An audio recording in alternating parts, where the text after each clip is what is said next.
தற்போது கிடைத்துள்ள அண்மை செய்தி, தொல்லியல் துறை தலைமை வாய்ந்த கோயில்களை பாதுகாப்பதில் போதிய அக்கறை காட்டுவதில்லை என்றும், தொல்லியல் துறை கல்லறைகளை பாதுகாக்கவே உள்ளதா என்றும் நீதிபதிகள் கேள்வி எழுப்பியுள்ளார்கள். இதுகுறித்த கூடுதல் தகவல்களை கூறுவதற்காக செய்தியாளர் சிவகுமார் இணைப்பில் இருக்கிறார்.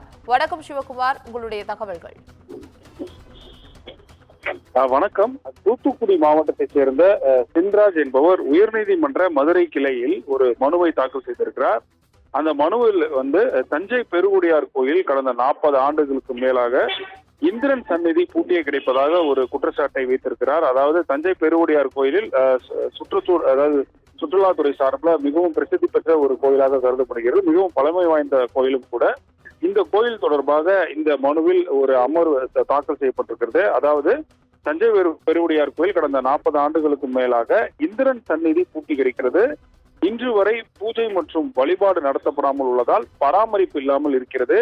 எனவே இந்திரன் சந்நிதியை திறந்து பராமரித்து தினமும் காலை மாலை வேளைகள்ல இந்திரனுக்கு ஆராதனை செய்து வழிபட தேவையான நடவடிக்கைகளை எடுப்பதற்காக அதிகாரிகளுக்கு உத்தரவு வேண்டும் என இந்த மனுவில் கூறியிருக்கிறது. இந்த வழக்கை நீதிபதி சுப்பிரமணியன் மற்றும் விக்டோரியா கௌரி அமர்வில் விசாரணைக்கு எடுத்துக் கொள்ளப்பட்டது. இதன் அடிப்படையில விசாரணைக்கு எடுத்துக்கொண்ட நீதிபதிகள் பல்வேறு தகவலை தெரிவிச்சிருக்கிறாங்க. அதன் அடிப்படையில ஒன்றிய தொல்லியல் துறை தலைமை வாய்ந்த கோயில்கள், அதாவது ஒன்றிய தொல்லியல் துறைக்கு கீழே இருக்கக்கூடிய பல்வேறு கோயில்கள்ல பராமரிப்பதற்கு போதிய அக்கறை காட்டுவதில்லை என்ற ஒரு குற்றச்சாட்டு விழுந்திருக்கிறது. அதாவது அரியலூர் மற்றும் தஞ்சை செல்லும் வழியில பிரகதீஸ்வரர் ஆலயம் உள்ளதால் அங்கே ஒரு நெடுஞ்சாலை விரிவாக்க பணியானது நடைபெற்று வருகிறது.